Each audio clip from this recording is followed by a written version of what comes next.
Merci beaucoup, messieurs, mesdames.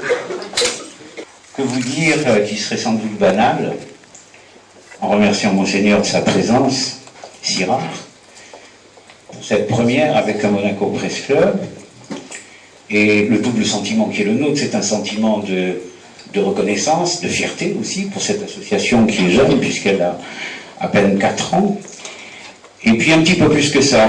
Et là, je pense à tous ceux et celles d'entre vous qui sont les résidents en principauté, ou a fortiori, qui sont monégasques, lorsqu'il nous est donné de temps en temps de pouvoir partager quelques instants avec la famille princière ou avec notre souverain. C'est aussi un plus. C'est un petit peu comme ça que nous le vivons. Merci, Monseigneur, pour ce premier Monaco Press Club. Je vais dire que c'est plus une rencontre qu'une conférence de presse. D'abord parce que conférence de presse, c'est un peu froid.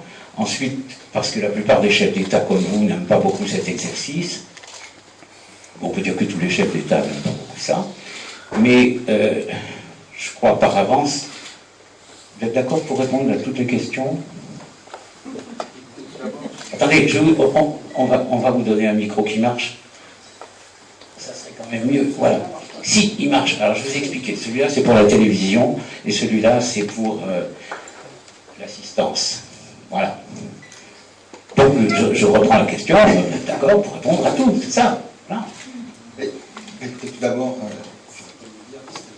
beaucoup de plaisir et beaucoup de joie que j'ai accepté votre invitation. Je vous en remercie. Je me réjouis à l'idée de ces échanges de vie que nous allons avoir. Alors, vous me demandez, cher personne, si je vais répondre à tout. Eh bien, vous savez très bien, comme moi, que seules les réponses sont indiscrètes. Ah oui. Donc ça veut dire, si j'ai bien compris votre pensée, Monseigneur, que vous m'autorisez à sortir peut-être un peu du convenu, à friser peut-être parfois le convenable.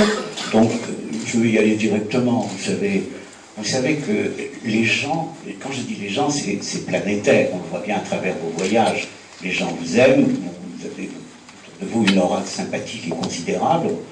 On vous a suivi depuis maintenant près de 3 ans à travers ces voyages.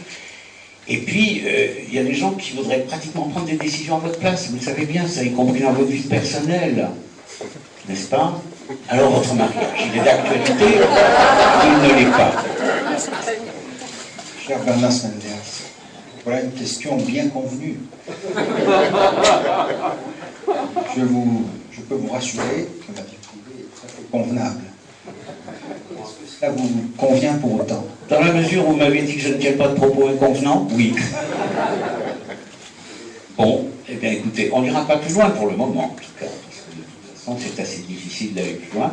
Donc, de toute façon, vous avez la bonne réponse, comme d'habitude, celle qui est chargée d'humour, celle qui attire le sourire, et c'est ce qu'on va essayer de faire, mais c'est un petit peu difficile parce qu'on est bien obligé d'aborder toutes sortes de sujets, puisque vous avez la gentillesse d'aborder avec nous tous les thèmes qui parfois nous irritent un peu. Il n'est de matin que l'on ouvre sa télévision sans être submergé en ce moment par une bonne dose de pessimisme, par des images difficiles, avec cette période de crise, dont certains disent qu'elle a commencé il y a 1 an, dont d'autres ajoutent qu'elle ne commencera que dans quelques temps, ce qui promet. Est-ce que vous, cette crise violente d'un seul coup, qui a déferlé, crise financière, puis maintenant crise économique, est-ce qu'elle vous a surpris par sa violence? Non, c'est pas tant la violence qui m'a surprise, mais c'est les conséquences qu'elle a, les conséquences immédiates qu'elle a engendrées. Au plan humain, vous avez vu, comme moi, de très nombreuses familles, aux États-Unis par exemple, qui ont tout perdu du jour au lendemain, leur emploi, leur maison, sont déplacés. Donc, les conséquences sont assez soudaines et assez dramatiques. Pas uniquement aux États-Unis, au plan mondial.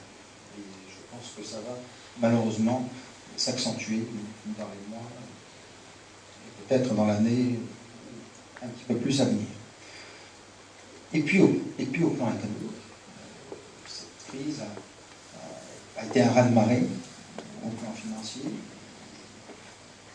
Sa conséquence après va se sentir, est déjà en train de se faire sentir au plan économique. Elle a démontré tout d'abord la précarité du système bancaire, sa fragilité, et du système économique qui en dépend directement.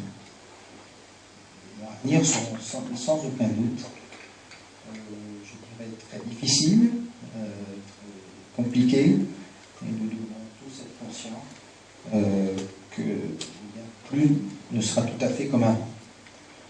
Il faut faire preuve de créativité, de courage, pour repenser l'avenir, pour repenser différemment. Au fond, si j'ai bien compris, le traitement médiatique que vous venez de décrire n'est pas surprenant. Vous ne trouvez pas spécialement que les médias soient pessimistes? Je pense qu'ils ont relaté de façon fidèle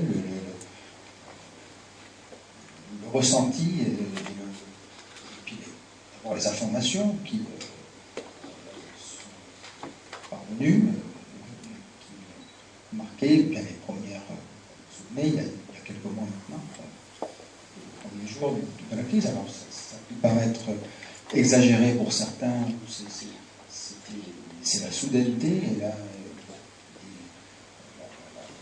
conséquences immédiates que cela a entraîné. Mais je pense que l'information a été assez juste. Vous savez très bien, comme moi, que dans certains cas, eh bien, il y a certains médias qui se plaisent à faire des titres tout à fait spectaculaires, mais je pense que dans ce cas précis, dans le traitement de la crise mondiale, eh bien, c'est une crise qui préoccupe tout le monde. Et je crois que l'information a été bien en ligne.